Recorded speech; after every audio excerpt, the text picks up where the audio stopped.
Headlines नंतर बुलेटिनच्या सुरुवातीला बातमी आहे मनोज जरांगेंच्या आंदोलनासंदर्भातली। मनोज जरांगे आजपासून पुन्हा एकदा अंतरवाली सराटीमध्ये उपोषणाला बसणार आहेत।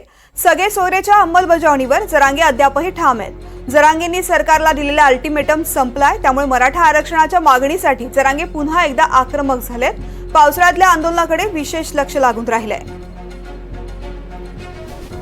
लक्ष्मण सोळंके माझे सहकारी आपल्या सोबत आहेत। लक्ष्मण, आज मनोज जरांगे पुन्हा एकदा मराठा आरक्षणाच्या आंदोलनासाठी उपोषणाला बसतात। काय एकूणच अंतरवाली सराटीमध्ये वातावरण, किती वाजता उपोषण सुरू होईल?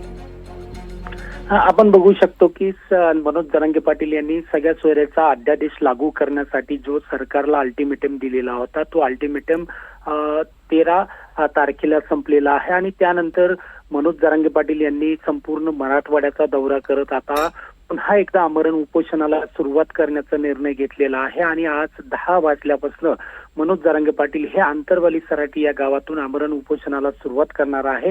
त्याचबरोबर या आमरण उपोषणादरम्यान जर सरकारनं मागण्या पूर्ण नाही केल्या तर पुन्हा मनोज जरांगे पाटील हे पश्चिम महाराष्ट्राच्या दौऱ्यावर निघणार आहे आणि त्याच दरम्यान मनोज जरांगे पाटील हे 288 विधानसभा मतदारसंघात उमेदवार देण्याबाबतही चाचपणी करणार आहे। त्यामुळे आपण बघू शकतो की आता मनोज जरांगे पाटील हे पुन्हा सगळ्या सोयऱ्याच्या मागणीचा अध्यादेश लागू करण्यासाठी आणि ज्या मराठा आरक्षणाच्या इतर मागण्या आहेत की ज्यात हैदराबाद संस्थानाचं गॅझेट असेल किंवा सातारा संस्थानाचं गॅझेट असेल हे सुद्धा लागू करण्याच्या मागणीसाठी आता पुन्हा एकदा आक्रमक झालेले आपल्याला दिसत आहेत। तृप्ती, लक्ष्मण, धन्यवाद संपूर्ण माहितीसाठी।